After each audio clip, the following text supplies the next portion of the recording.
Hello, good afternoon. My name is Eddie Hatishke. I am the moderator for this very important and interesting panel, um, which we are having today with distinguished colleagues working in different markets on the African continent. The title of our panel today is The Distribution of Resources. And I've been talking to my colleagues at Sacem, and they've advised me that as the moderator, we should focus more on the um, distribution of resources and understanding really what these resources are.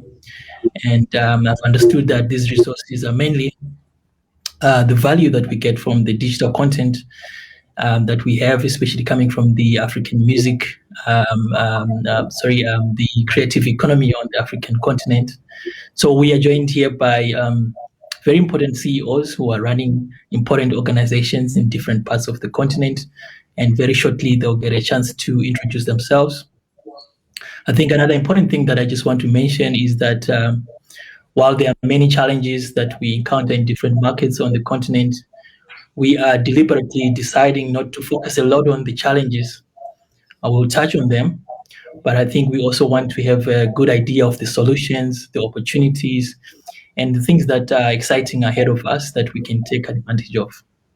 So would like to invite my colleagues, starting with Priye from the Aristocrat Group, to give us a very brief introduction of what he's working on, what they do. Pascal from IDO, sitting there in France now. And lastly, Leslie. So briefly, an introduction, my colleagues, to get the discussion started. Hi, everyone. My name is Priye Sokrari. I'm the CEO and founder of the Aristocrat Group. The Aristocrat Group is a media entertainment company. It's focused primarily, of course, on the African entertainment industry. We currently house a record label, publishing company, digital media content company, and a creative agency that services both brands, artists, and labels. In last year, we were able to secure a joint venture with Universal Music France for our publishing and label division, which allows us to be able to export and find newer acts. We're probably known for being the label that discovered and developed Burna Boy, who has now gone on to be a Grammy Award-winning global superstar. And we're hoping that in the near future we'll be able to discover and develop more artists like Burna, but not just artists, composers, songwriters, producers, and much more. So that's our major focus right now. But we're always about looking for constant solutions to the problems that are facing the African entertainment ecosystem. That's a big reason why we started Aristocrat, and that's a big reason we're taking part in this conversation today. Hello. Hello, I'm Pascal Bittard from Idol. So I'm the CEO and founder of Idol. Idol is a music digital distributor based in Paris with offices in US, UK, Germany, and South Africa, in Johannesburg. We distribute all sorts of music all over the world, but among these catalogs, we have some African music catalogs. That was our first experience with Africa for a long time now. We have now an office, as I said, and we also have a sort of side project, which is not the main activity of Idol, but a side project, which is a media called Pan-African Music. And this media is about, African music or music with roots in Africa, let's say. And this media has an audience now all over the world, but mainly in African countries. So that's all for me for this first presentation. Hi, I'm Leslie Williams, the CEO of Wits University's Tsimologong Digital Innovation Precinct. So we are a university-based incubator, but we're also transforming the neighborhood of Braamfontein to a creative and digital innovation precinct. So we primarily look at skill shortages in various industries, specifically technology. So we're open for unemployed youth, as well as entrepreneurship development. So we look at the various domains of how we apply digital innovation, which is around hardware, software, and content. And I think what is most relevant for this conversation is our digital content hub that we launched almost 3 years ago with Institute of France as well as AFD. And from that, we have since taken over DLA, Digital Lab Africa, from IFAS, and that is our Pan-African mentorship and incubation program for innovative content creators.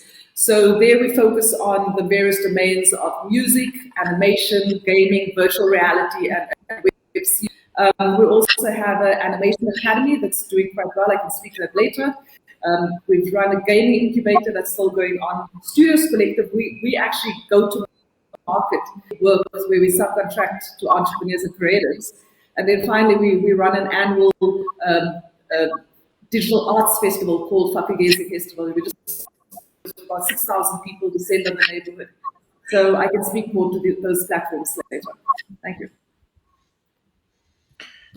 Thank you very much. Let me also mention that in addition to these wonderful colleagues, we also have Cecile, who is the Executive Director of Licensing International and Operations there, sitting there in Paris there. And she'll be able also to provide some feedback towards the end of this discussion.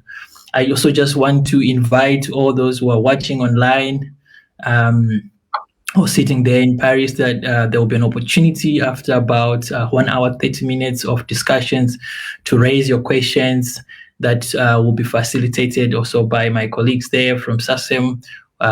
So we will be able also to have a Q&A towards the end of this discussion. So we'll get straight into the discussion, and maybe I'll start with you, Leslie, and just get a sense of what is the value of African startups to the creative economy, and essentially where do you see this value at the moment? Thank you for that. I think for the longest time, I mean, as an African, part of our culture is music, part of our culture is creativity. I think for me, where a huge gap lies is that quite often it's still perceived as a hobby. And there hasn't been much of the thinking that what I am offering, number one, is my labor, and that labor has a value attached to it, but also the thinking about how do I get my product to the market, to the end user, the end consumer, who is willing to pay for this object of value I've created. So what I would personally like far more incubators that are including the content and creative industry in how we define entrepreneurship. I've had several debates, representatives in the music industry that says, oh, we need to promote sustainable livelihoods. And I'm like, yes, so entrepreneurship is part of that. It's a way of achieving that. And then that comes back to me, well, that's a form of exploitation because it's commercialized. So I think there is a gap in language. I think there is a gap in where and how we find it. But I think for me, the way forward is around collaboration. And for me, the interesting entrepreneurs and artists that are going to be a while for the long haul, be able to monetize their creativity. I think also like on a global sphere, we have so much original content gotten out there yet. A lot of tradition, a lot of, if I look at our animation studio, we focus on African aesthetics in animation. I do think there's something unique and creative to bring to the table, and we're only at the early stages of doing that. And again, we need to work as ecosystems and allies in order to drive value and to create resilient value chains in order to do that. Thank you. I mean, the word value, it becomes very important, and it's one that has been discussed, I think, for a very long time, especially since the internet really started to become a big force, especially in the music industry. And I know that when we talk about the value gap in the music industry, it actually stands for something quite significant. I mean, for a lot of us who are watching and who might just be wondering about what this value we're talking about, could you just give us just a sense of what is the value gap? What does that mean in music terms or the music sector? Well, from the Oh, you did. Sorry. That's all right. From the Nigerian perspective, I think the value is what is received from the consumption of the music content or the digital content in general. We as creators and promoters of the art forms right now are not seeing enough in return due to various reasons.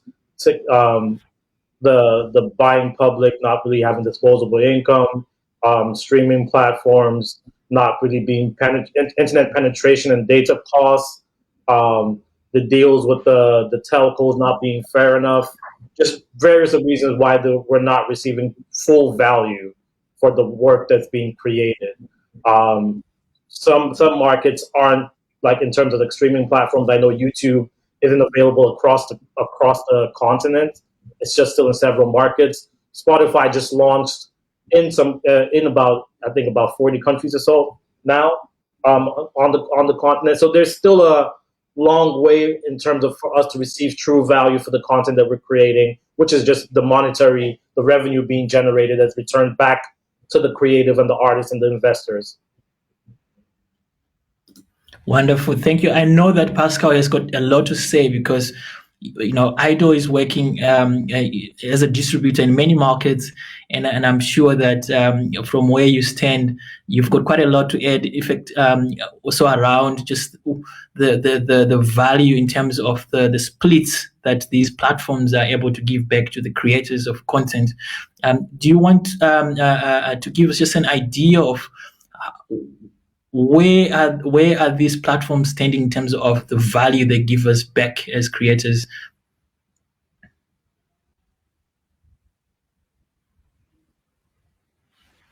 Pascal? Sorry. I will come back to the beginning and to the value before talking to you about the share of the value with the platforms. And I would say that there is always a problem of value share everywhere in the world, of course, and we would want as artists and music industry to have more.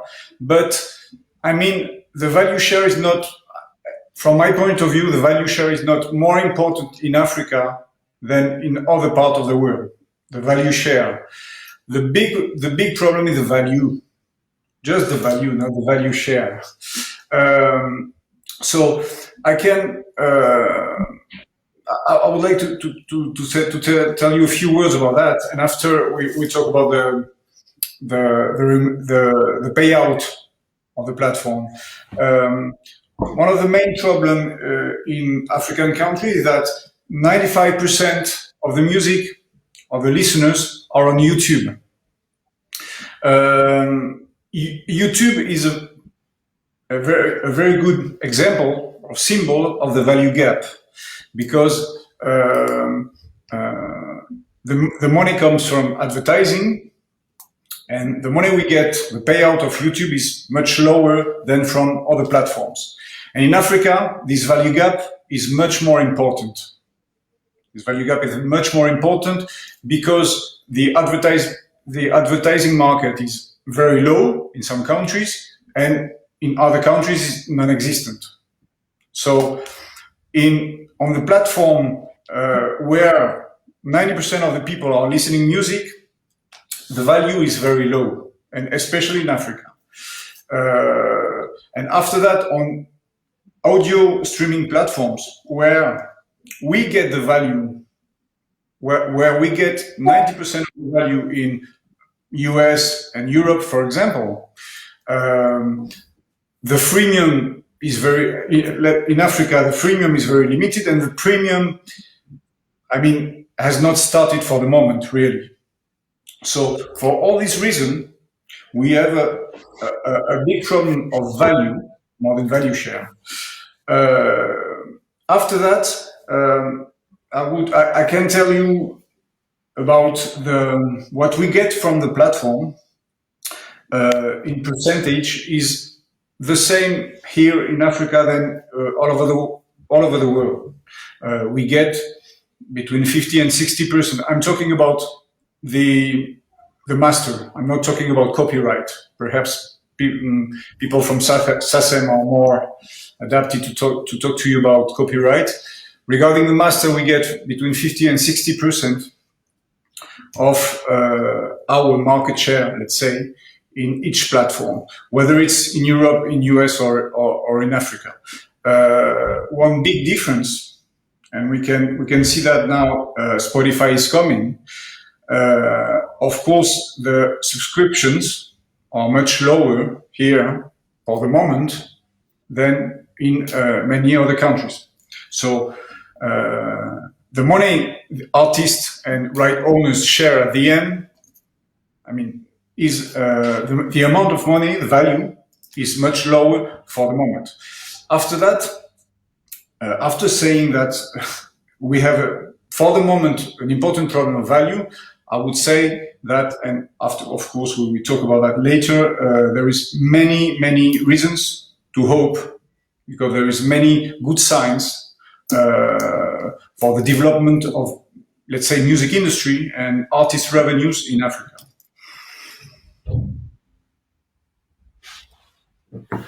Great. Thank you. You spoke about some of the players there, Spotify, YouTube, etc., etc. We also know very much in Africa generally that the telcos do play quite a significant role, probably more powerful than they are in any other part of the world. And I'm just curious to know from my colleagues here, when we consider this value, are we seeing these telcos as being are they supporting? Are they making things better, or are they making things worse? Who would like to take that question? I can speak to. Yes, Leslie, please go ahead. Go ahead, Leslie. Sure. So it is a mixed response. So one of our biggest issues is the digital divide. If you look at countries like South Africa, there is about, a population of about 59 million. We have about 53 million smartphones. So in terms of actual having devices, we're doing well. But it's access to data, which is a high cost. In South Africa, in fact, South Africa is the worst on the African continent with regard to access of data. Now, the kinds of conversations that we're trying to have to bring with the telcos along is, and I must say, COVID was helpful in that sense, in terms of telcos coming along to give access to free sites, to spaces like hubs and universities, etc. And we have been seeing our entrepreneurs and students using these platforms for their own uses. And I think, there's more opportunity that we can leverage over there. One of the things I do want to say, and again, I'm probably the least expert here in the music industry specifically, but if you look at some new avenues of distribution, if you like, if you look at the gaming industry, the animation industry, those are portals of interest for telcos, especially around the gaming industry, that also needs access to new music. So I do think there's an opportunity for new models we need to look at. And we know that the telcos over here are definitely interested in esports and gaming. But we need to expand the conversation, I think, to bring them along. That's fine. Okay, I can see. Pascal, you want to say something? Yeah, about telco. I would be more negative than positive answering your question. Of course, telco to be positive, telco helped other countries to develop, and that's right that the African music market came to perhaps non-existent physical market to an existing digital market, thanks at the beginning to the telco that gives the access to internet and to the telco themselves and to the digital platforms. After that, there is one of the big problems of the music industry in Africa is the access to the data, and I think the telco are not very kind with people with this access of data. They're making a lot of money, and the data is extremely expensive in Africa. It's one of the main problems we have to develop the music industry in Africa. So on this point, I would be a bit negative, and also on the share of the revenue. The telco are generally let's say the platforms, let's call them the platforms, that share the less money with the right owners, less than the audio platforms, for example, like Spotify or Deezer. They are supposed to have big technical costs, perhaps, of course, but at the end, we get less money, less share in percentage from telcos than from classical audio platforms. And to at least, I would say that telco in the music industry are very interesting. I would say less and less because the market is more mature now, but telco are very interesting for a very small number of very big artists everywhere in the world, not only in Africa.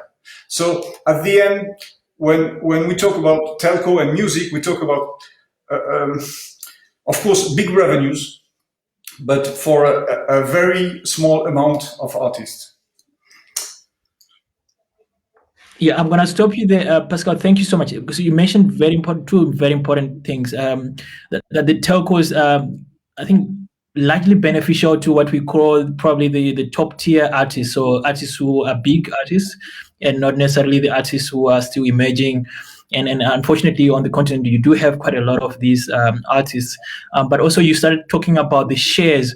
I'm curious to know what is the standard share when we talk about the revenue between these platforms and the artists, and please make it as simple as possible for our artists who are also listening to this and very curious to know, what kind of figures are being thrown around on these platforms. You want me to answer? I would say that it's difficult to understand because the access of telco for right owners is not always very easy. So you can be with a telco, you can, let's say, sell your music or your artist to telco directly, or sometimes via some aggregators or technical provider. It's very complicated market. But what I can say that when with classical audio platforms, we always get as right owners. I'm not talking about the artist. I'm talking about the distributor, the first contact, the first contractor of the telco. When with audio platforms we get more than 50%, with telco we get much less than 50%. It will be it's difficult, because it's very different from one to another. But we could talk about 30% when versus 50-60% with the internet audio platforms. But perhaps you have better figures or more precise figures. I invite my colleagues, if you have anything to share, and also those watching, please feel free to share what you know about this. But I'm also quite intrigued by also the number of local platforms that have been growing. I mean, we've seen these in many other markets. Are there perhaps some examples that we can share from Nigeria, from West Africa, and also from you, Leslie? And also we have the benefit of Leslie, who is not only working in the music field, but also across other art forms. I'm curious to know at this stage, what is Africa producing in terms of these innovative platforms that are competing with the big companies? Sure. We could start with Nigeria here. Sure. I'm seeing quite a bit. There's a gap. There's a value gap. Yeah. Well, with Nigeria, there are the two major players right now in the local space are Boomplay.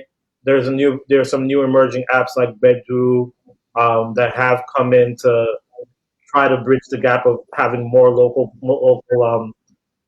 parties involved, but the competition is not as it's not fair in terms of the access to the market that they have versus the telcos. The telcos, I know, as my colleagues have said, have their advantages, but I think they're mostly disadvantages in terms of working with them because of the share is usually around 60% and upwards. You don't have, as a content creator, you don't have direct access to the telcos, and then the support you're getting in terms of marketing your content on the telcos is only reserved for the major artists, as Pascal has said. So and they have the resources to outperform the other local platforms emerging. The other local platforms emerging are doing their best in terms of trying to service the market, but I think right now I don't really have the stats there, but I think most of the content is still consumed, as Pascal said, on YouTube, just because it's a freemium model that they have with advertising, and that's the only other platform that's able to really compete with the telcos on the content.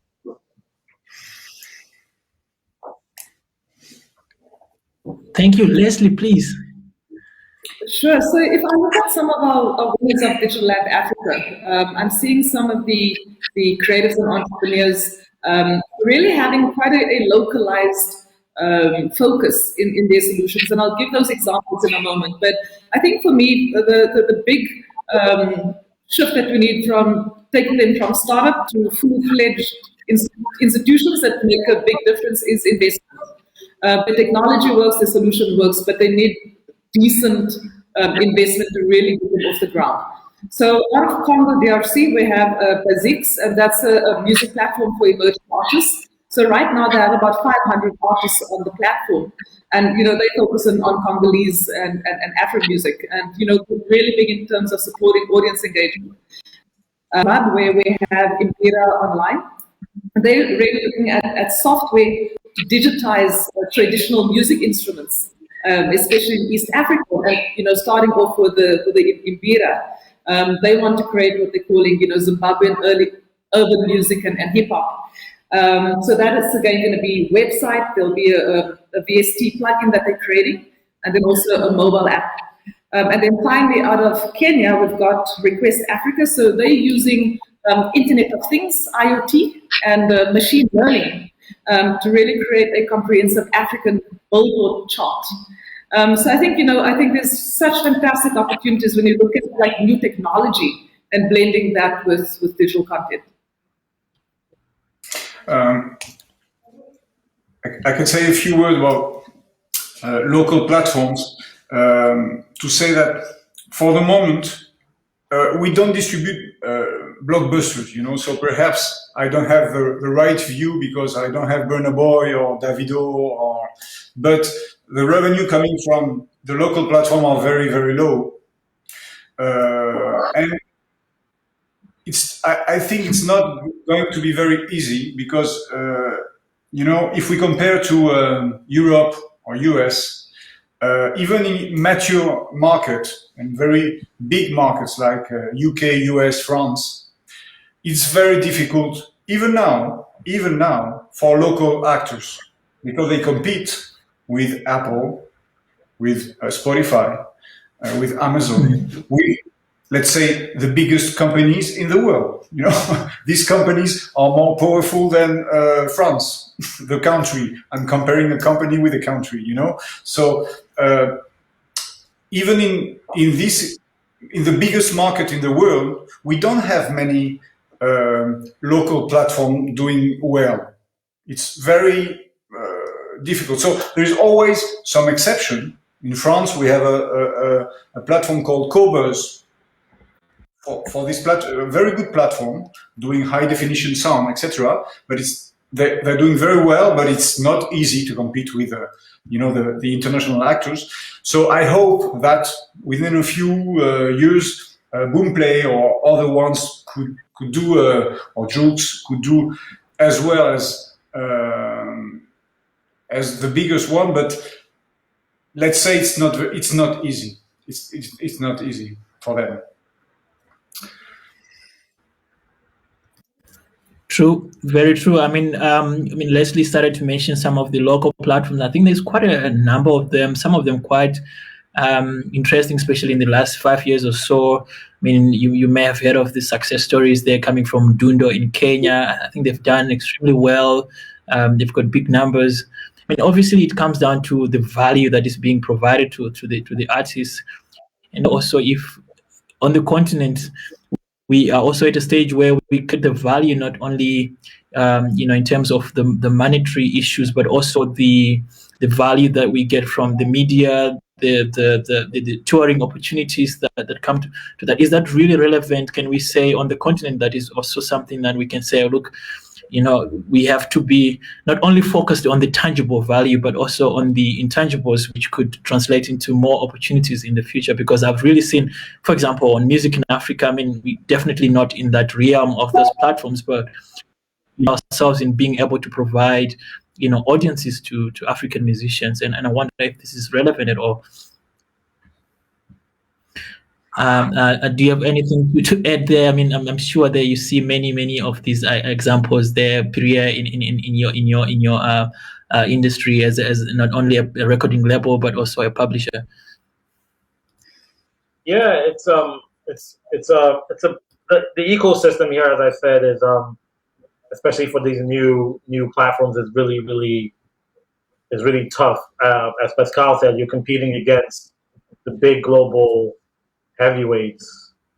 So bridging the gap that value gap is going to be difficult for any of these players. But they all do exciting things.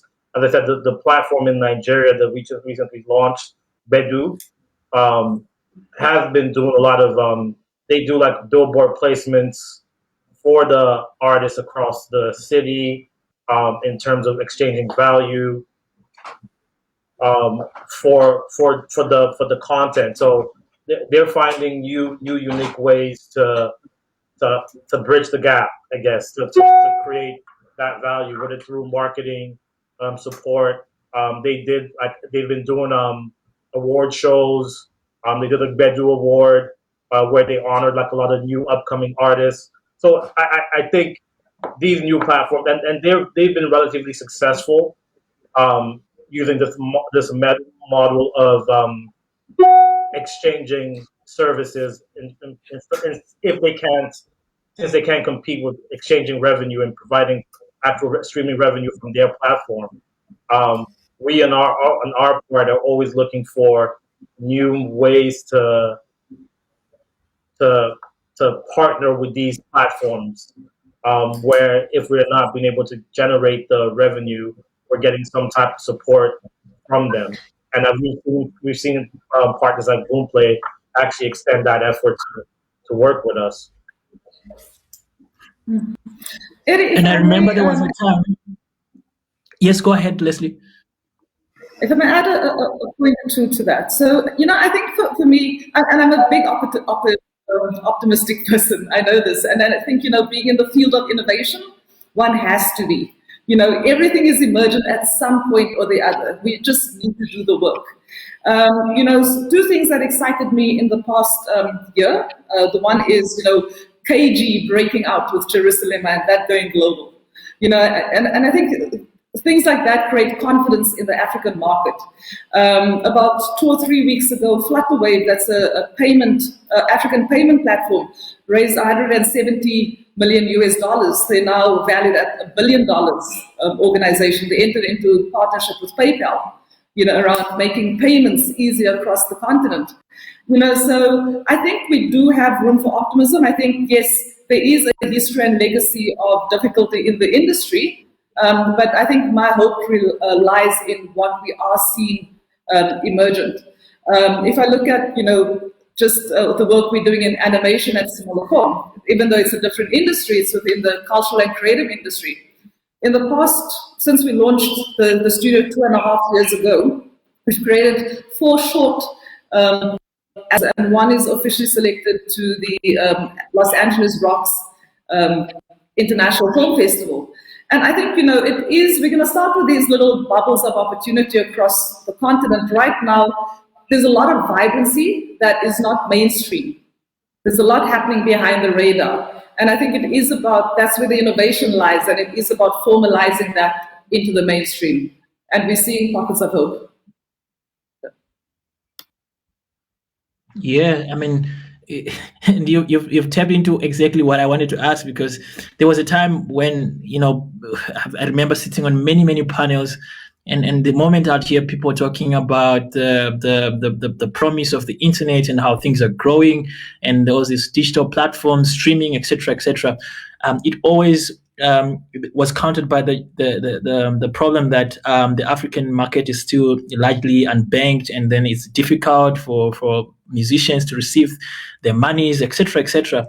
And I wonder if now in 2021, is this still a relevant excuse or a relevant problem? Are there still really people there? Maybe for you, Leslie, who actually are creating great music but are still not able to be paid because they don't have banking,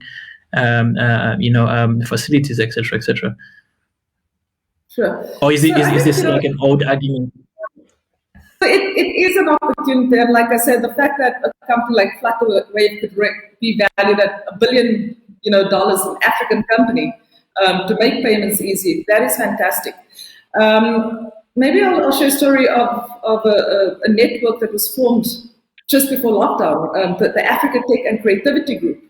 That was basically formed by a whole bunch of entrepreneurs across the continent saying, we want to make sure that the Africa Free Trade Area Agreement works. We want creative goods and services to flow freely across the continent.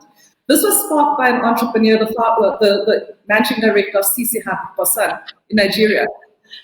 Within 3 months, 80 of us met up in Rwanda. We represent a network of 300 grassroots ecosystem builders that said, we're going to use our tech hubs, and as entrepreneurs, we're going to start building the systems to make it work. Now, the fact that happened quickly within 3 months, and now a year later, we've raised a fund to distribute financial support to creatives during lockdown. The opportunities are there, and again, the founder of Flutterwave is on the board of ATCG with me. So people are working. It's not mainstream yet, but these bubbles of innovation and new models are emerging. I wonder if Pascal, you've got any okay, we'll come to you, Priya. But I wonder if Pascal, also you've got anything to add.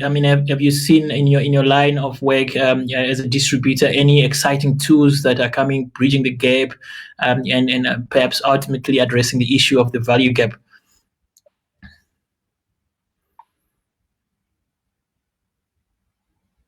I think you're on mute.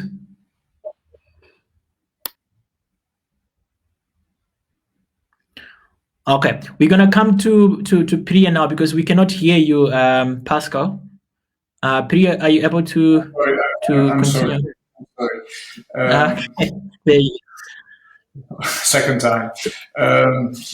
No, I don't see for the moment some new tools that would help to solve the problems or to make new opportunities. But I see good signs and interesting evolution because if we come back to the problem of value, when we talk about our figures, when we look at our figures, we see that for our African music catalog, YouTube represents 60% of the revenue. Okay, 60-70% of the revenue of our African music catalogs. But if you look about the streams, we have 90% of the streams and view from Africa. No, sorry. On these catalogs, we distribute them. We distribute the music, African music catalog worldwide. 30% of the streams comes from Africa, and only 3% of the revenues comes from Africa. Okay, on the same catalog. So that's the value gap we were talking about a few minutes ago. At the same time, this is a problem, but this is an opportunity in the way that we see that for the moment, of course, we need African market to be developed. But on this transition, African artists are not just on African market. African artists play on international markets. And that helps a lot. While now, I think with the arrival of Spotify, of the economic development, of new payment system, Leslie was talking about new payment system tools, with the evolution of the data access, the market is going to be better and better. But meanwhile, the solution is in the international. That's a very important point, I think.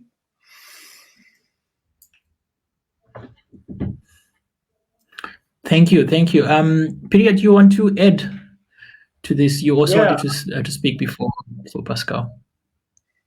Yeah, so I'm just going to add to what Pascal said. The new PayPal, Flutterwave, who paid themselves to be the PayPal of Africa, are doing amazing work in trying to solve the payment issues, not just in the music industry, just across board. It's still a major problem, the fact that we're unbanked, highly unbanked, even to the point for the big platforms like Apple Music and Spotify, using your local Nigerian bank card for subscription on those platforms doesn't always work. So with services like Flutterwave and the different products they have, they help kind of bridge that gap. So we're hoping that the issues of payments, with the innovations that Flutterwaves are bringing up, will be able to be a thing of the past. But right now, it's still a major issue. Just as I said, and there's a big social economic factor of just having a huge portion of the consumer not having disposable income to just even pay for it. And then there is the issue of then having the technology to actually pay for it. But the socioeconomic factor of the youth, the young people being unemployed and not having enough revenue to be able to subscribe to these platforms, or attend the shows, or just consume the content. And that also goes down back to the data costs, where the telcos and the internet service providers are charging very high costs to be able to get data. So payment and data is still a big barrier to be able to access the true value that the content actually holds.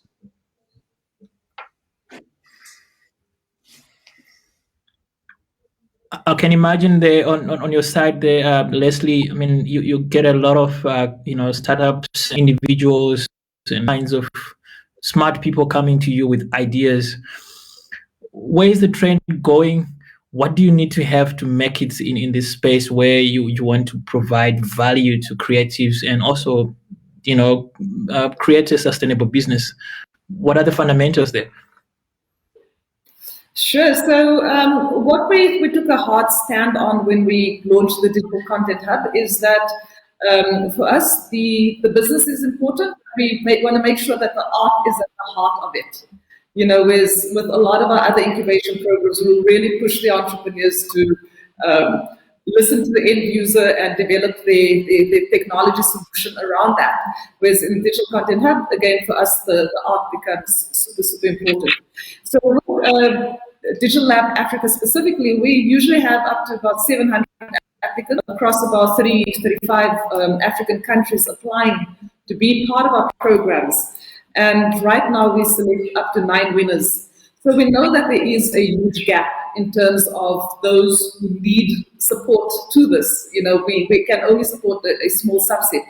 So one of the things we're working on is developing a platform where with more hubs across Africa, where they do some of the pre-work with the artists, make sure that they understand what they want to take to market.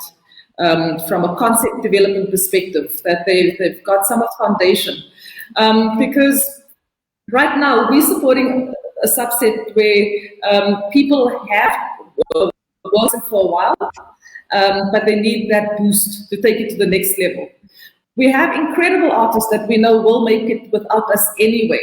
But those are potential mentors that we are losing out of our pipeline, and this is where we need the support of local hubs. And then there is the gap of those who really need far more work. At the moment, what we do offer is access to industry experts across Africa and in France, and they also get to go on a residency in France. We have interviewed within South Africa at the moment. We're doing a lot in terms of the gaming industry. We did the same thing in the animation industry 2 years ago, where we've actually met with various studios across the country, and we found out, like, what is the actual gap to build out your studio? So we make sure that when we're training, that it is based on a demand out there. Now, when you look at typical university training, especially in the arts, people go create and they left out there in the cold. But we do need that refinement of skills that's going to make you market ready. And that is where we come in. I think the second big thing to name is our Studios Collective that we especially started prototyping during lockdown, where we will go to market and get actual work, and we will subcontract the work to artists within that have been through a training experience. So examples of that are through animations that we've put out. And during Fakugesi Festival, like I said, that's purely focused on digital arts. We were able to commission work to artists across the continent. So that's what I'm saying. It's understanding how to run your business and blend it with your product, and that is what we bring together in a unique way. Thank you. And if I'm a musician like myself and listening to the both of you, Pierre and Pascal, and you are working on let's say your focus may be slightly different, because I think Pierre, you're working with the very top end quality in terms of the popularity of the artists that you're working with, and on the other hand, you get a sense that Idol is more like a niche kind of market. You're focusing on a very specific group of musicians, but I think there's a central or a common aspect that you all look at. I mean, and the question is really, as a musician, what are the most important aspects or qualities that like add to more value, that allow me as a creative to get the best out of these platforms? So it's more like the creative aspects that are important, if any. I would like to go first. I can go first. I think for me, as Pascal earlier pointed out about the market right now being more export oriented, whereas the more revenue is created out in Europe and the rest of the world, and not on the continent. We are really focused on finding and developing artists that we feel have a more globally appealing sound, that can cross the continent, that can sell globally and everything, because that's where the market is right now. And while we're doing that with the artists that we're signing, we're taking the money that we're making from that and reinvesting into developing the local market. Because, as you said, that it's a very, very small fraction of artists that can be actually exported. There's not that many Burna Boys per se, or Wizkids and all of that. So we, as much as we're focused on more exportable content, we're still doing a lot to invest in the local space. Yeah, I'll come back to you, Pascal. Probably my next question would be just around getting a little bit of just like the exciting things that you guys are working on, just in terms of the value and just as a business, because a lot of people are trying, have been trying as well to do what you are doing as a business, and I'm quite curious to know how things work there, and how the type of artists that you guys work with, how that contributes to how you also sustain yourself as a business, and I would like to get a sense of that in a minute. Pascal, like what is your experience and your answer to the earlier question?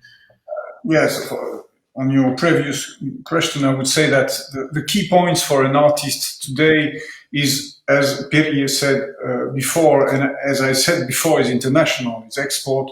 I would say the keywords are international, autonomy, and community. I will explain that, especially in Africa, where there are very, very few labels to work with the artists. Artists are perhaps it's more modern in Africa. A lot of artists are self-produced and self-distributed with do-it-yourself websites now, and this movement of self-produced and self-distributed artists is perhaps quicker in Africa than in other countries, and so for the artists now, they have to be very autonomous. They have to take care about their image, about their video clips, about their photo, about all the stuff that in Europe, for example, the labels were in charge so far. So the artists have to do a lot when they're not lucky, when they're not with a label like Aristocrat.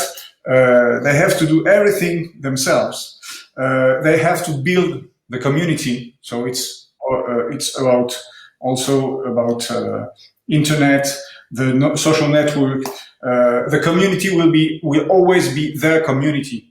It's not the community of the platforms. It's not the community of the record companies. It's not the community of it remains the artist community that they can build themselves. And of course, I wouldn't advise to do an international music. They have to do their music. Of course, the artists have to do their own music like they feel.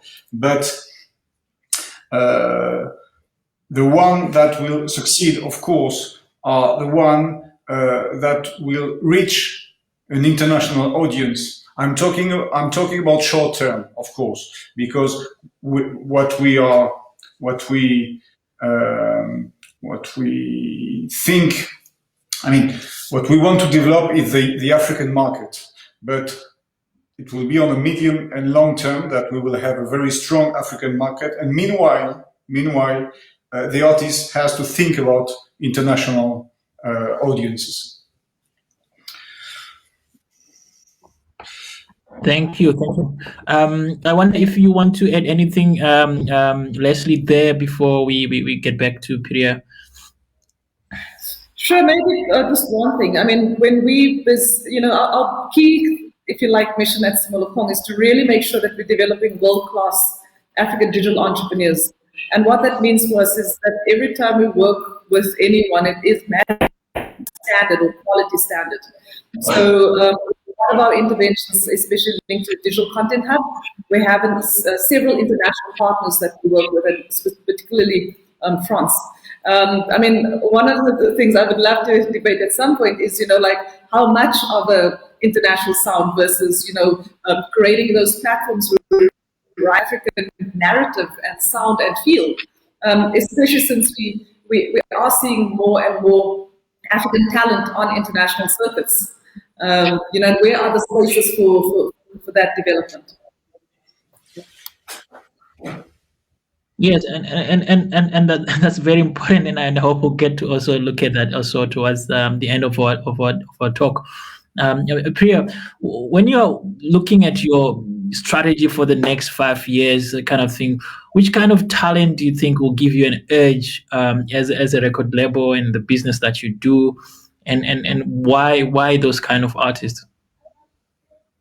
Well, long term, the local market is more important. So the artist that can have a strong fan base across the continent is key. Right now, in the short term, of course, as I said earlier on, again, it's not to change your sound per se, but in terms of quality, the mix and master having to be world class, the video clips and the promotion of the marketing strategy having to be more focused on the diaspora market and the international market. So short term that works, but long term we have to look at developing the local scene and artists that can that can survive and thrive on the local market. We are hoping here locally at Aristocrat to be able to build local touring circuits through venue partnerships. That's something we're key to work on. The digital infrastructure is there. Hopefully, negotiate better splits with the telcos. Do more partnerships with the local streaming platforms that are focused on the African audience, like Boomplay. But the type of artists we're looking at is the artists that can survive and build and connect better with the local audience. And we know that a majority of the artists on the continent not signed or affiliated to some very, very independent entities, but really the context of the majors and it's really, I think, something that you see only with the very, very few artists on the continent. But yet we've got so much music, coming from all corners of the continent, and the question really is, how do we create value if we are artists working in this context? In other words, can I, as an individual artist working with a small group of my friends, in many cases also, who are not really familiar with these things, the jargons we use in the industry, but how do we as musicians create value for ourselves? How do we utilize and exploit these opportunities that exist with the internet and all? I think you pointed it out. Like, again, if you're going to be independent and build a local team, it's always advisable to still build the right team. It can't just be your friends that don't have any experience. If they might not have music business experience, but you should have a business manager that has some business experience. You should try to work with as much as. So one thing we do at Aristocrat is that we can't sign everybody, but we have development programs. We have a program called Open House that allows artists to come in and receive free advice on legal, on management, on A&R services and stuff like that. So, and there are always panels such as these where you can gain the information and knowledge that you might not be able to gain or that's not readily available. So looking for avenues to be educated, to educate yourself. I learned the business by teaching myself the business, and through being an entrepreneur and just picking up my bootstraps and just trying to figure it out on the go. So I think that's what I would advise the artist to do: put a right team together, work with the right producers. Look, as much as the resources are not there, you could start and scale. It's the best that you could do right now. It's literally probably like 1% of the artists in the ecosystem that are signed to major labels or have access to major labels. So we have over 90% of the artists that are out there doing these things independently, and we need to as I said, ourselves, we're doing our little part by opening our doors to the younger artists and younger A&Rs and younger producers, and trying to mentor and educate them on our own dime. But and more of that needs to be done. But again, you can find platforms. There's a lot of education, a lot of information out there that you can just use to educate yourself and get a good understanding of what the industry is about. Very, very, very accurate there. Thank you so much. In fact, in many consultations I've done in the past, and some of the surveys that we've run also at Music in Africa, we've essentially concluded that one of the biggest things that an artist can have, especially on the continent, is building a strong team themselves, and really being up to learning new stuff. Almost self-education is very important.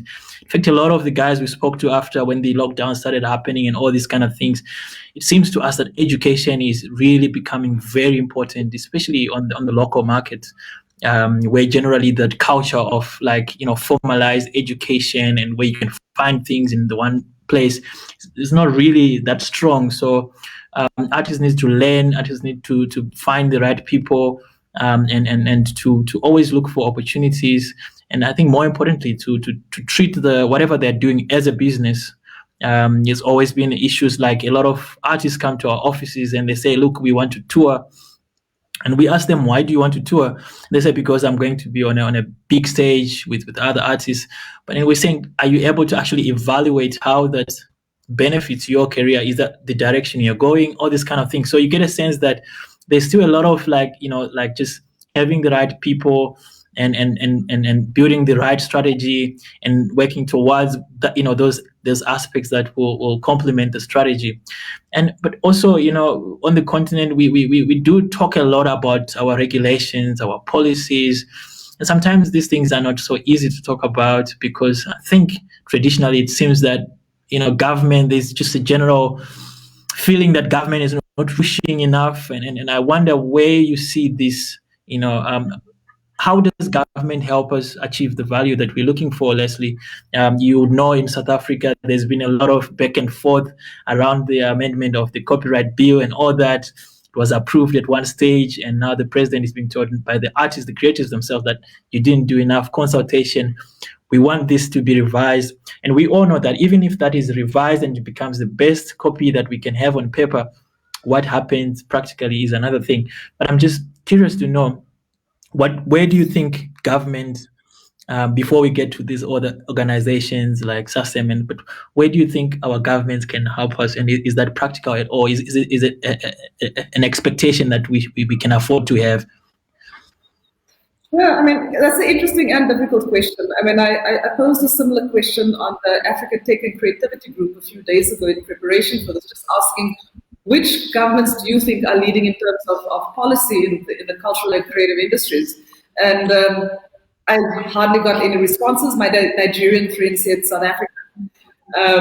So I do think that we have the luxury of having several government agencies that invest in the industry, but it's far from consolidated in terms of the view. And if I look at some of the benefits of hubs, or like Simulacom, our job is around ecosystem building. So while we're supporting you around your business, we also convene ecosystems to address various issues. And quite often we'll have, let's say, National Film and Video Foundation or the Film Commission and other agencies coming to us because of their difficulty working directly with the artists. So we will often work with the artists, find out what are the needs, and we will write some sort of proposal to address that need.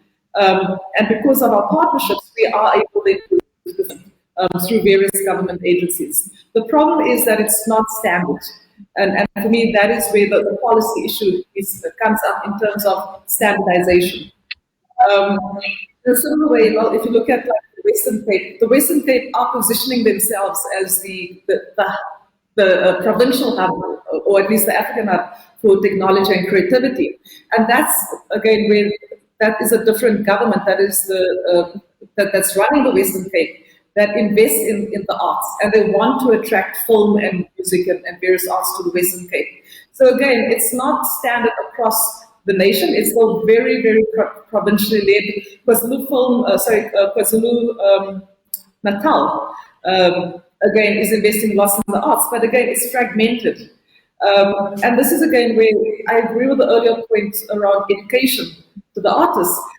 This is where I invite artists and entrepreneurs, come to the hub, come to Tsimolopong, go to other spaces, because we are the conveners that can aggregate some of the issues and then find different solution builders to work with. So government, private sector, and the artists themselves coming together to design new models, economic models. And Pascal, back to you. Yeah. All right. Okay. Back to you. Priya wants to add to what Leslie just said. In Nigeria, I think the governments generally are not need to do their primary jobs of providing for the people, and they're not really great at that yet. So it's really difficult for them to make major impact in the entertainment industry. However, I know there have been a few policies, or for instance, the Central Bank of Nigeria started the Creative Industry Financing Initiative to be able to give single-digit loans to creative entrepreneurs across the sectors, from music to fashion to tech and all of that. But again, there's still no proper policy in place to aid the industry per se. I think it's been built off the back of the entrepreneurs and the artists, and we're still building on our part. So I think primarily for me, I believe if the government did their primary role of providing for the people, jobs, security, and all of that, and move the economy in the right direction, there will be a trickle down in terms of people having more disposable income, the youths having jobs to be able to really consume. Hopefully they can put better policies in place for the cost, to regulate the cost of data.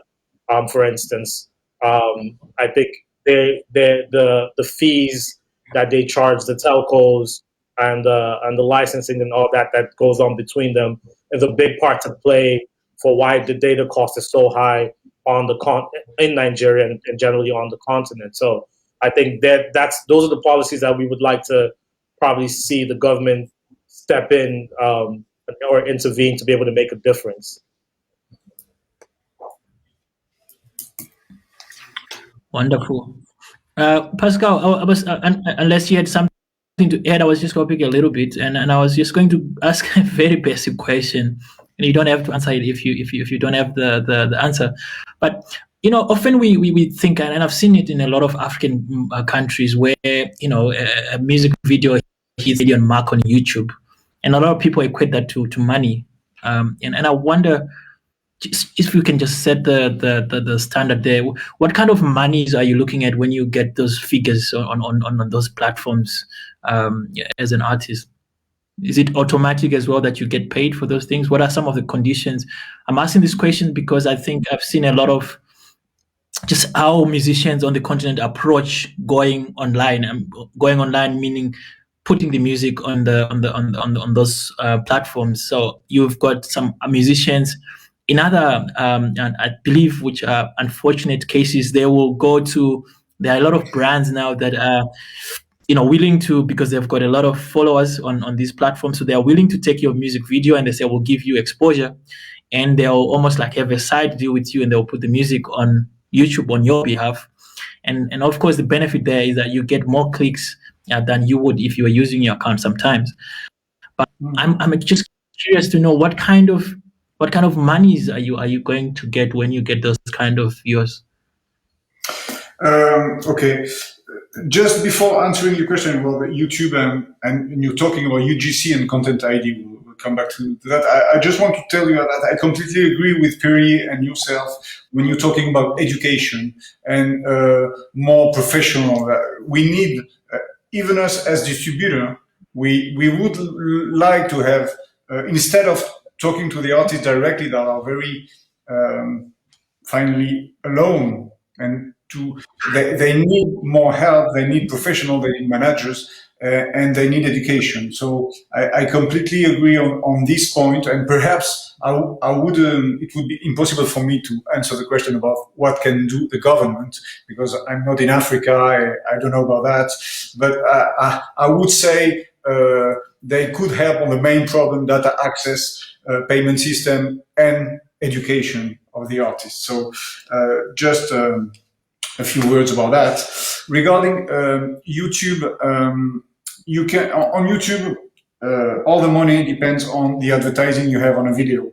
Okay, so that's the big problem we have in Africa, because the online advertising market are very small for the moment in the majority of the countries.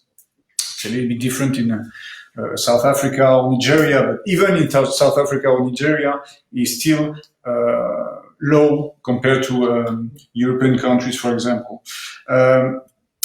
When you were talking, I think, about what UGC, so user-generated content, when they take your music and they create their own video with your music as an artist,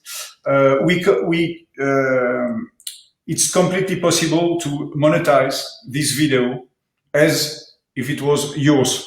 With the music we distribute, we represent. There is a program on YouTube. We are a YouTube contractor, YouTube partner. We can scan all this music and we can decide, I mean, with the artist, of course, we talk with the artist, but we can decide to forbidden this UGC or to let it do and to monetize it. So you have the share of the money you get when it's a UGC compared when it's what we call a premium. When it's a premium video, it's your own video. So the share you get on the UGC is a little bit lower, but it's not. There's not a big difference, and you can get some decent money from this UGC. I mean, if you have big volumes, and it's if the advertising market is correct, and even sometimes it's not the majority of the cases, but sometimes thanks to a user on YouTube, you can have much bigger revenues because he put your music on a very popular video, you know, and we're talking about YouTube, but now with the new platforms like Facebook or TikTok or Twitter, there is more and more some unexpected huge music development thanks to users, thanks to UGC. So on these new platforms, the monetization is a bit different. But on YouTube, I think with our artists in general, we let, apart from exceptional cases, if the video is horrible or not correct or something, but in general, we prefer to let these UGC work and to get money from them. I don't know if I'm answering correctly your question. Oh, definitely, yes. So you are giving us some examples, very practical. Yeah. So I think one thing that a lot of people might not realize, which is coming out from what you're saying, is that you might get many views, but also what is important is the kind of advertising that is being generated from those views. And what you're saying is that Africa is generally, correct me if I'm wrong, generally on the back foot because we do not have as many advertisers as you would have in other markets. You're right. That's the big problem. The problem of value we were talking about at the beginning, and there is this value gap in Europe and US also, because the money you get from YouTube is much less than from Spotify or other platforms. But of course, in Africa, the problem is much bigger, and so let's say some French-speaking African countries, it's zero. I mean, there is no online advertising market. So you can have a lot of plays in Cameroon or Ivory Coast. You don't get any money. But despite that, I would say that, of course, we need to have more and more money from these platforms. It depends on the market. It depends on the economic level of each country, of the economic development of the country, because the online advertising depend on the whole country. Is not only about music industry, but I mean, why we don't have this money? I think it's important for the artists to be on YouTube, because it's a way to build their career, to get to reach some international to some national and international audience, and to be ready when the money will come. You made your promotion. You don't have to wait for the money to begin your promotion. So of course I would prefer that the money is here now, but it is not, and YouTube is still the best way to promote the music for an artist. I think we've spoken about the not so great stuff, of course, though there were some positives here and there. I think I'm required actually to also have a positive approach in this discussion, and this just, I think, from now to the end, we just try to focus on some of the, like, where you see the opportunities and the things that we can exploit as musicians and companies working in this creative economy. I wonder also from you, Leslie, you've already shared some of the positives. I know the group that you referred to, and I'm part of that group, and I always feel like there's so much happening, especially for the creative economy, development, innovation.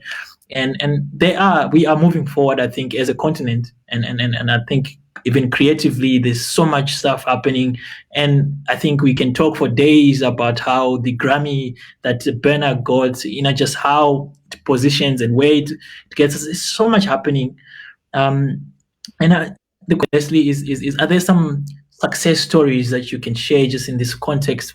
What is motivating you? What kind of content are you listening to? And where do you think we can improve as musicians? Because sometimes it also needs people actually not working directly in the music space to tell us where we need to improve. And I'm very curious to see how that plays in your mind. Sure. I think for me, when I speak to creators, artists, and musicians, the mindset shifts that we need is to go beyond our own industries. We need to network and engage beyond our industries. And I think for me, that is where the opportunity lies. I'm going to take a second and speak about challenges, and then I'll convert it to a positive, if I may. Okay, keep them very, very minimal. I'll be positive. So just, kind of linking to the previous conversation, when I look at the musicians that come through Simulacom, I think too many of them are still playing the exposure game, but exposure that does not convert to monetization. And, I think there's also this gap of understanding that when you get amounts, even from platform amounts, so in terms of audience development, I think, like, for me, that's a huge gap and opportunity at the same time, where we need to start, as part of our education process, teach people about how to do audience engagement. I look at some of these other emerging industries where I see opportunity. Again, it's big, it's blowing up on the continent and beyond. When I speak to some of our studios, animation studios, ask them where and how to access music. So they're either going to free audio platforms, archives, and libraries. And when I ask about unique, they're like, also in terms of the gaming industry, the same goes. They're either creating their own games or they're calling a friend. And when you dig deeper, you find out it's because of a lack of awareness about intellectual property, ownership, for how long can I use this music on my game. Now, I think there is an opportunity to reimagine the music industry when you look at partnering it with other industries that are vastly taking off. Now, I need to get the latest stats, but just before lockdown, 2019, gaming industry was $13.8 billion industry. And we know that gaming consoles are taking off in Africa in terms of a platform for gaming. That needs music. It needs different kind of content. It needs again an ecosystem that creates a game. It's an ecosystem that creates animation. And I'm seeing far more intersective opportunities for that.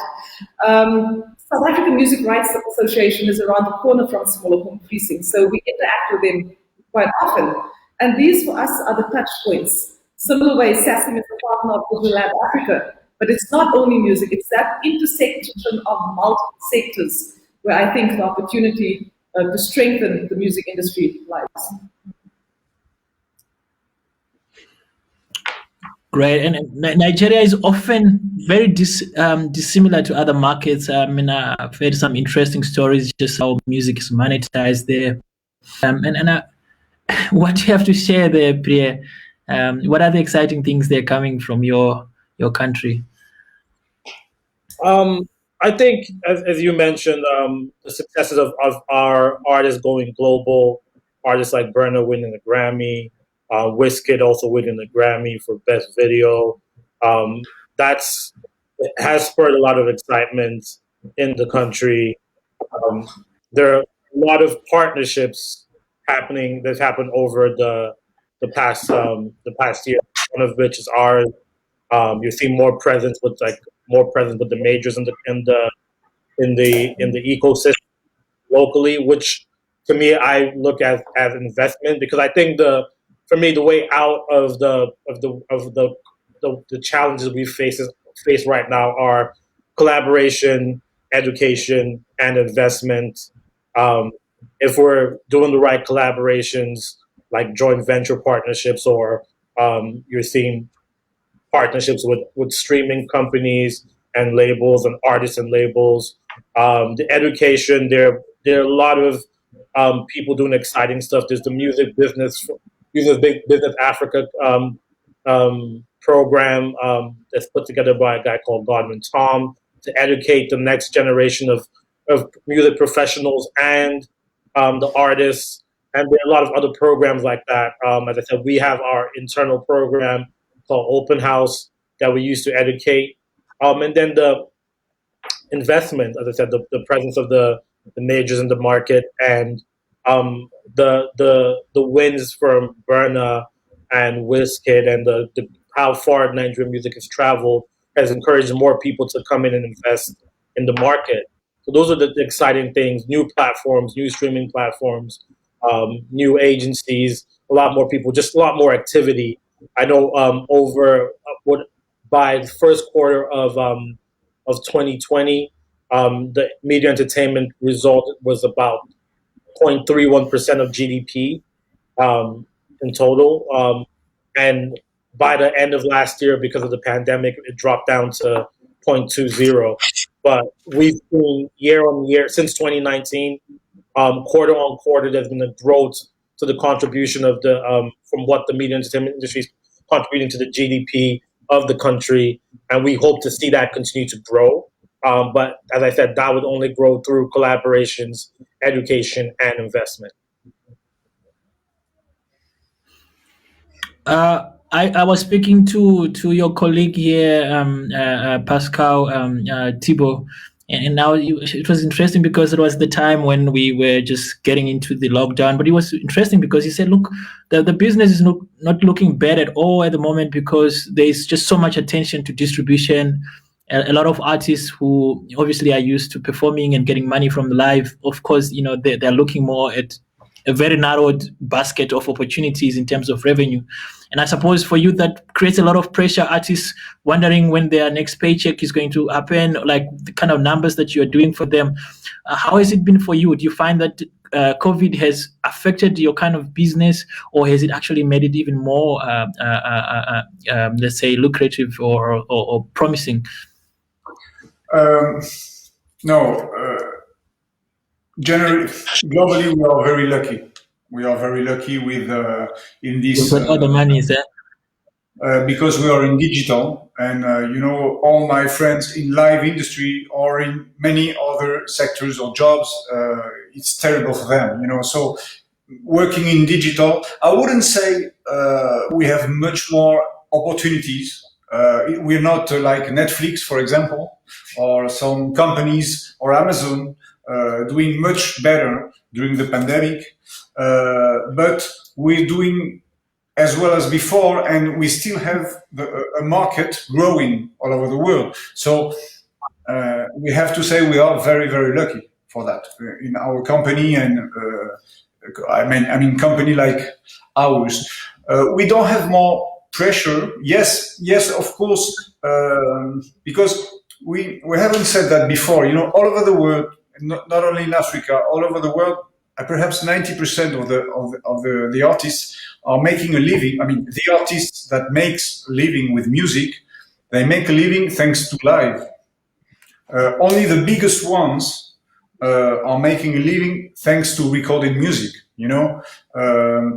So, of course, for all the small and medium artists all over the world, it's a very difficult period, the pandemic. So, and for some small labels, we distribute also. So we try to be to help them as much as we can, even with money sometimes, with advances to help them to just go through this difficult period.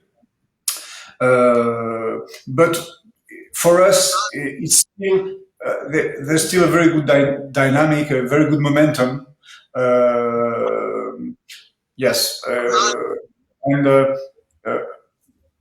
regarding regarding Africa, I think there is also African music market where we're still a very, very small company. We have a lot of things to do, but I think there is a value gap. There is a problem of value, but now there is a market thanks to digital.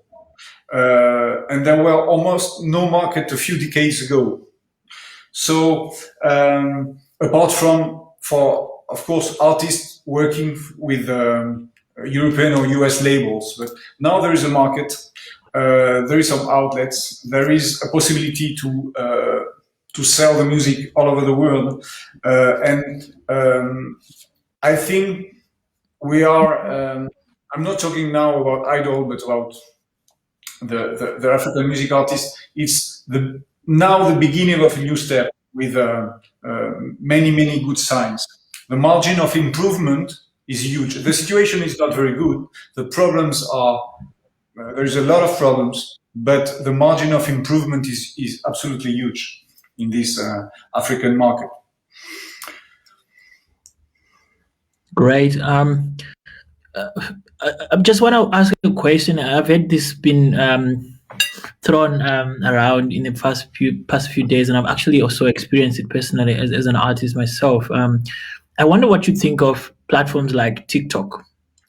I remember I was in a panel but 2 years ago in Germany, and there was this guy. He said, "Look, TikTok is going to change the industry."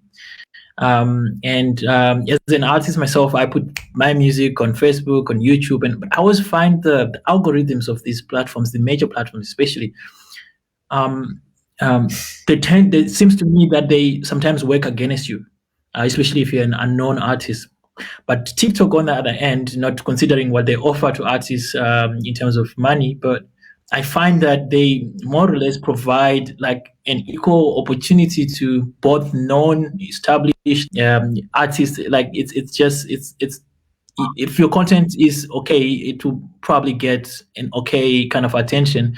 I wonder if this is an opportunity for us, or is there anything to say about this, or have you experienced it differently? Anyone can take the question. I can take the question if you want to. TikTok is, of course, more and more important in our more. It's a huge platform, all over the world, as you know, for the kids all over the world. Perhaps one of the biggest social network now. In the music industry, it's more and more important because it's the kids are using music, or not only the kids, but many kids are using music on the video. It's more and more important, but the money coming from TikTok at the moment, or from Facebook, or from these sort of video platforms, is still very small money. Okay, even compared to YouTube. YouTube is huge in terms of money, in terms of revenue, compared to TikTok or Facebook or Twitter. We have to know that. So it's a huge movement. It's very important. We have to be very careful and to be on that, because it can be fantastic promotion, but it's still very, very small amount of money. And let's say we are discovering the platform at the moment, because as professional in the music industry, we are discovering the platform. What is a little bit difficult for the moment is that our leverage as professional or as artists is not very strong. We depend that sometimes it can be fantastic, because thanks to one video, an unknown artist can have a fantastic success, but it's 1 out of 10 million, and it's just luck, because we have, as a distributor, we have an agreement with TikTok, with Thriller, with Facebook. We deliver our music. Every user can use our music, but we don't have a lot of leverage, to help our artists on these platforms, to be honest. We have some tips, some process, but it's so far, because it's evolving a lot. So far, it's much easier for us to work with Spotify or even YouTube, because we can really help our artists to make more money, to have more success, to make more PR. On TikTok and these new platforms, it's a new world. It's a new world. Perhaps other opinions on TikTok? Well, I totally agree with you, Pascal. It's a great promotional tool. It's not really, revenue is marginal compared to what you're getting from other platforms. Young, it's hip. It's a great place to make music, but it's hopefully maybe they could be able to impact revenue and value much better going forward. Yeah, I think my view of social media platforms is that you need a strategy with any form of again, it comes to audience engagement. What is the purpose of it? Is it for exposure? I think many of us, it's already ingrained in our psyche. When you direct audience to YouTube, like and share. That's what everybody says. You'll find artists post their content on a teaser of the content on Instagram, and then direct you to YouTube to like and share. So again, it's like, what is the function? What is the purpose of the platform? And again, what is the ask of your audience, and where do you want to direct them, where you're really going to get value? No, it's very interesting, and I think as we are saying, like the value also, we need to learn to actually to understand the value that we can expect from each platform, because there's also, like, now quite a lot of these platforms. I see some musicians even promoting on LinkedIn, and I'm like, wow, but maybe they've got a strategy for that. So, but it's interesting. We're living in a world where we've got many options, but we all want money. And I think only a few are getting the money at present. It's interesting. The question that I also just should bring up here is also to our colleagues there at Sacem, who I believe are listening and will also join the conversation shortly. Is what is Sacem's position? Are you thinking of another other ways to augment and to support what's happening in the sector with some tools and technologies, innovations? What is your role, and what does the future look like for Sacem with regards to the issue of the value gap? I think we've already seen that education is one of the key aspects on the continent, above other things. I wonder if there are also just like interesting statistics to share or developments among the panelists here that could be interesting in this panel. So, and I'll just go and share a little bit of something that might be a bit relevant to this. So, at the Music in Africa Foundation, what we've been thinking about is understanding the the potential or the actual the how the informal market works here in South Africa. And when we say informal market, is we're saying like a lot of the musicians we think, and this is what we're going to prove. We think that there are a lot of musicians in African music markets who are almost not plugged into the notions that we are talking about, the value gaps, all these formal systems, and we'd like to understand making their monies and the intricate ways, and to just really get a sense of are these things comparable? Like, is it true that the way people make money in South Africa is the same that people make money in Algeria or in Tunisia and other markets? And because we think that generally we tend to focus on the formalized structures in these discussions, and almost these other guys who are making money from many other innovative ways, some that are never even known of, they are left out. And then I wonder if there are interesting stories to share. I remember I went to Nigeria some years back, and Priya, someone was telling me that some artists in Nigeria even are happy with producing the album and selling the whole thing away, and they are moving to the next project, and they don't think about copyright or anything else. I don't know. Is this true at all? Is this some other very, very unique ways that people make money? Yeah, so that was through before the rise of digital. I think from around 2013, about 2015, where the digital revenue started really coming in for a lot of artists. Before then, they would just sell the entire rights to local marketers, local physical that would be distributing physical CDs, and take a buyout. Basically, they pay them a large sum of money, and just they forget about the project because again, there was not really a way to monetize until digital came in. So we were at that point we had to be really. I'd seen people do different sort of deals. I know in about 2000 and the 2000, I can't remember the year, but MI at Chocolate City did a part in Nokia where they preloaded a particular phone with an album. Right, that's before with Samsung. It was like years before she did that with Samsung. We've been because of the challenges we faced, we've had to always be innovative in terms of how we're making money. But I think the areas of revenue is still the same across the continent. It's live music, it's the streaming or sale of the music, the use of the brand with endorsements or partnerships with non-music brands. You see, and then just being very innovative in the way you want to reach your consumers.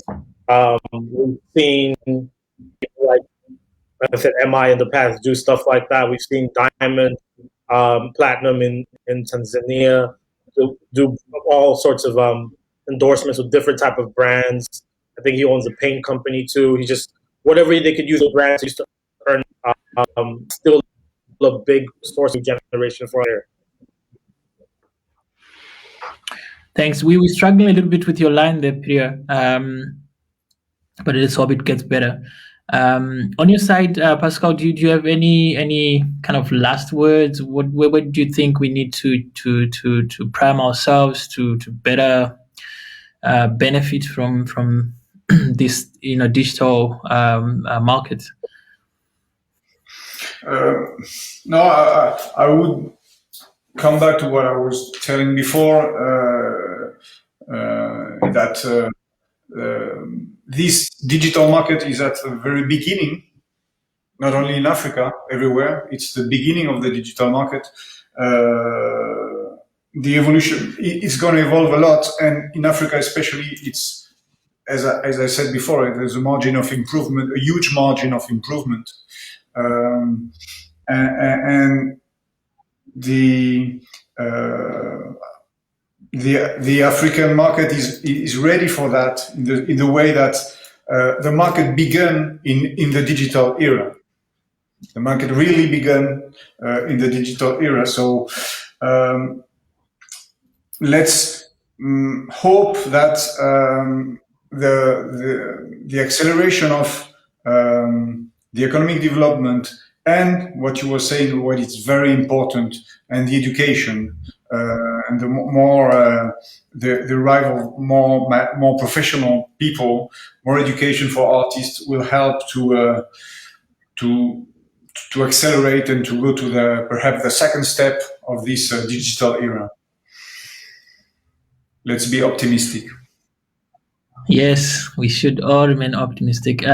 Shimolokong is a very very special space for us, especially here in South Africa, Leslie. And thank you for the wonderful work there. What can we any exciting things that you want to mention? What's happening? What does the next few years look like for you?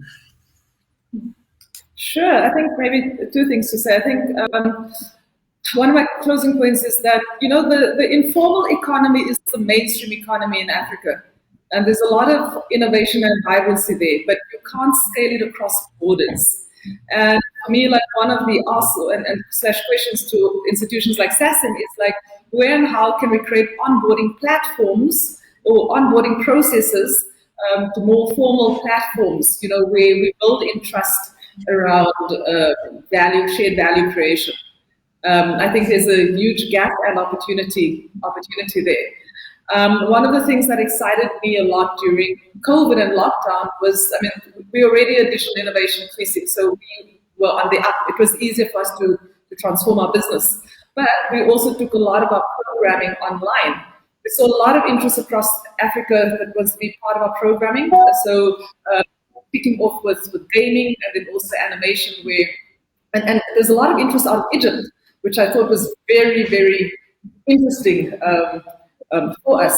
So we're formalizing more programs for content. Before lockdown, we couldn't really identify what our contribution would be for the music space. So we've got music incubation through Digital Lab Africa, but we haven't had a formal music incubator on the ground at Shimolokong.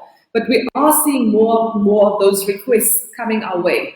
So in the early stages of those discussions with a few organizations, and I think that is going to be a massive for us to step in, and I think we need to step into that opportunity and provide support from our perspective, especially around the technology in music. Great stuff. Congrats once again, Priya, on these amazing things happening to Nigerian acts, and we also acknowledge the role that you guys are playing there. I wonder what the future looks like. Any exciting acts, projects, and the likes that you would like to share with us today? Yeah, we're developing a lot of new acts under our new JV with Universal Music France. As I said, most of the acts we're looking at right now are ones that we feel can be exported to the global market. We're also working on a compilation album called The Sound of New Africa that we intend to be releasing annually, just to showcase the difference. And it's of course usually dominated by Afro beats and the Nigerian sound, but there's so much diversity in the sound and the music being created, from the Gengaton movement in Kenya to the Amapiano and Guam in South Africa and the bongo flavor in Tanzania. So we wanted to create a platform to really showcase, from our perspective, the beautiful sounds coming out of the continent. So that's a big project for us this year. Besides that, we have our open house initiative that's really out there to educate and develop the next generation of artists, and then we're partnering with a lot of exciting brands to be able to do that and sustain that. And it's, again, as I said, just we're out here constantly trying to find lasting solutions to all these problems. We're hoping to see what Flutterwave has for the ecosystem, and all the new entrants in the market every year. We're open for business. We're open to collaborate. As I said, our major three things are collaborations, investments, and education. And however we can do that, or however we can partner with someone to do that, we're always open to doing that. Wonderful. We look forward to hearing the sounds, and when they come out. I would like to invite Cecile, who I believe is has been listening to what we've been discussing here, and would be able to give us one or two points about the position of Sacem. And as we wait for her to get on stage, I also just want to remind everyone watching that if you want to put any comments, please feel free to do so. We've got a few minutes left, and should your question come to us, we'll try to have someone answer it. But there we go. We've got Cecile. Welcome, Cecile. Please. Hello. Can you hear me? Wonderful. Yes. It's so weird. I must admit, I'm alone, supposed to host you with my team, who is just uploading. Thank you, my team. No, first of all, I want to thank you for this really fascinating exchange you just had. I think we learned so much from you. And I just want to, I took few notes during the debate and just want to share some thoughts with you. First, as mentioned by Pascal, no doubt that there is a big growth to expect in Africa for the revenues. But as you mentioned as well, for the time being, Africa is a lot of... a lot of streams, but few revenues for the time being. But there is already revenue from the rest of the world. So that means that there is a need to properly license not only Africa, but the worldwide platforms. And that's a challenge. On the other side, I understood from you a lot of things around the recording, the performers, but not really about the creator's rights and how it is handled. And it's much more complex than for the recordings. First of all, I think that if we want to talk about something, we must talk first about works and how we can protect the works. I think that, Eddie, you mentioned the importance of the education, and I think that the creators understand the need to protect and register their works is the first step to get revenues attached to the exploitation. We saw many cases of infringement of rights on African works. One of the most famous for us was Manu Dibango, Soul Makossa, and he was allowed to sue Michael Jackson because the work was properly registered. But you know, I used to know very well Manu, and he was a Sacem member. The work was properly registered because he used to come in France. He used to live partially in France, Manu.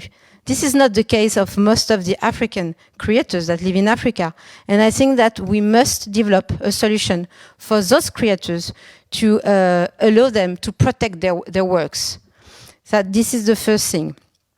The other side, we were talking about export, as mentioned by Pierre, that will require for me ingestion of massive sales reports to identify any of the stream in the world of the African work.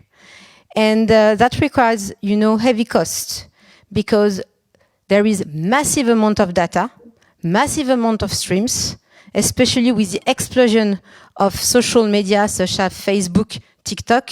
But for the moment, it's a low value attached to each stream. So I'm not sure that each of us that all have to deal with this massive data must invest. And I think that the mutualization maybe should be a very good idea. Because at the end, we all work with Apple Music, with TikTok, with Spotify. We all have exactly the same reports. And that's, for me, an opportunity to work all together. When we talk about processing, there is also another part that is super important for me with the technology. It's the BI tools. I think, Leslie, you were talking about the audience, and sometimes you don't have monetization, but it is super important to know whether or not a song has been successful in a given country. And thanks to the BI, you can have this kind of analysis that then will allow you to maybe think about a tour, to think maybe about a collaboration or partnership with creators from foreign countries. So all these BI tools are fundamental as well to allow the development of the African works in the rest of the world. I think that's more or less what I can say about you. I think that about the discussion. What I would like to tell you that my team is here. You can't see them, but we will be super happy and super honored and proud if there is any way to help the African creators to be properly defend, protect, and to really track as much as possible the exploitation throughout the world of their works, and then to allow them to live from the creation, to get the proper revenue and remuneration for their works. So if there is any opportunity, Sacem is ready to maybe provide tools, provide analysis, provide any help and education. And of course, I'm happy to answer to any question. Yes, perfect. Thank you so much for very short and brief and very concise also contribution there. I think that's also one thing that we didn't talk too much about, the rights, which are very important, and that's the role you play. And we are very glad, and we have some comfort in knowing that Sacem is very happy to help and assist us. You will receive some of our proposals soon after this panel, Cecile. You know what? But I'm looking forward to it. And if you want, we can already take a rendezvous for within next month and to see whether or not we are able to implement a solution for you guys. Wonderful. I do have some questions that have been coming through from the floor. And the first question is for Piria, saying, please, can you give us a breakdown of the platforms on which your digital revenues are being made? Right now, our major platforms, of course, are the big global platforms, Spotify, Apple Music. Locally, we see some marginal revenue from Boomplay, and then the telcos. Okay. So it's the usual guys.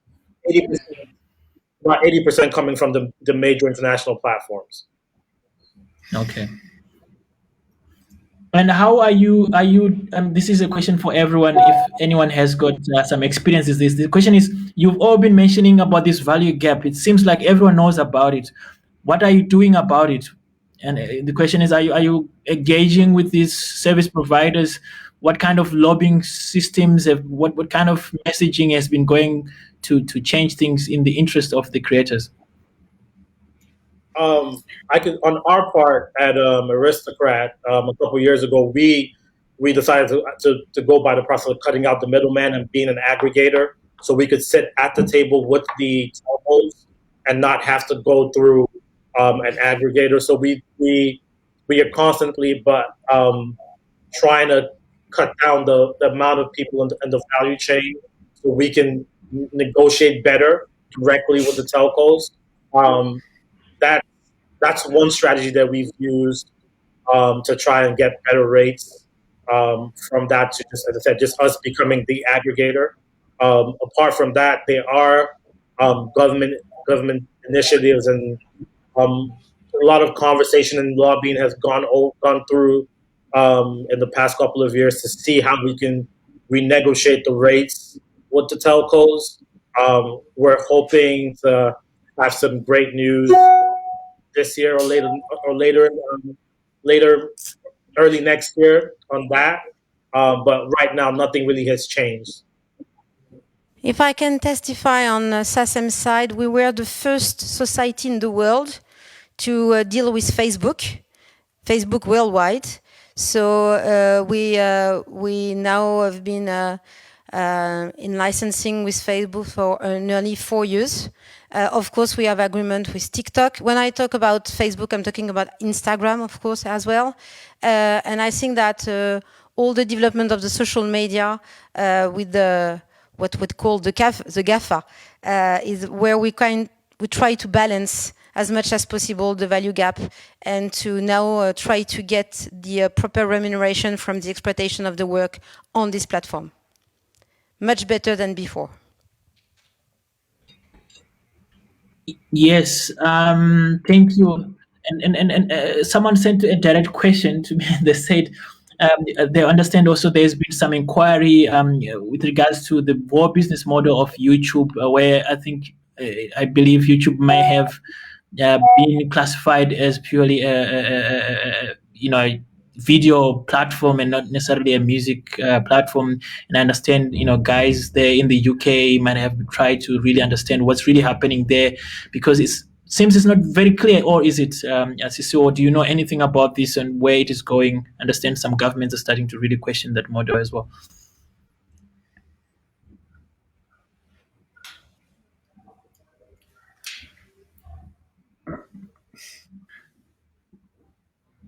I'm sorry, I didn't get your question. It seems to me from the question that I've received here that YouTube on its own, there's some let's say different understanding of what the business model of YouTube is, and whether YouTube is purely a music platform or it is also a platform for just general videos and other things. And I understand in the UK they were trying to do some inquiries, parliamentary inquiries into the business model of YouTube, just to understand more about it, and hopefully to get some legislation around it in their own territory. I understand that this is something that is not very clear, but I wonder if there's some progress just happening at like government level in terms of these business models of these streaming platforms. I don't know, to be honest. What you refer to in the UK, I don't heard about it. I think the YouTube business model is clear and is not changing at the moment. Regarding interaction between YouTube and government, I don't know.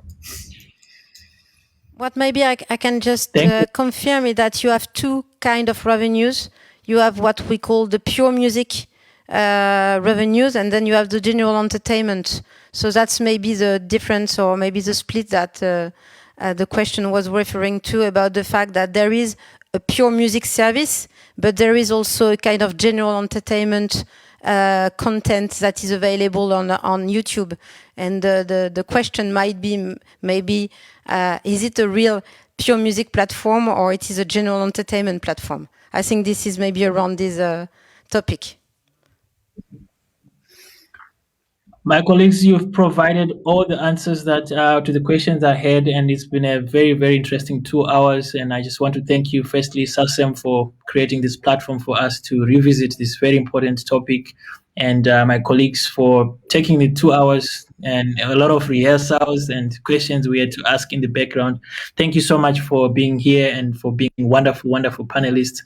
I think we have come to the end of our panel, unless, of course, if there's anything to add from the Sacem side and for any of our colleagues, but we have 2 minutes to go, and I just want to sign out and say thank you so much. It's been an interesting and very, very enriching dialogue, at least on my perspective. Thank you. Thank you so much for having us. Wonderful. Take care. And hopefully see you soon in Paris next time. Yes. Okay. Wonderful. Ciao, ciao, guys. Bye-bye.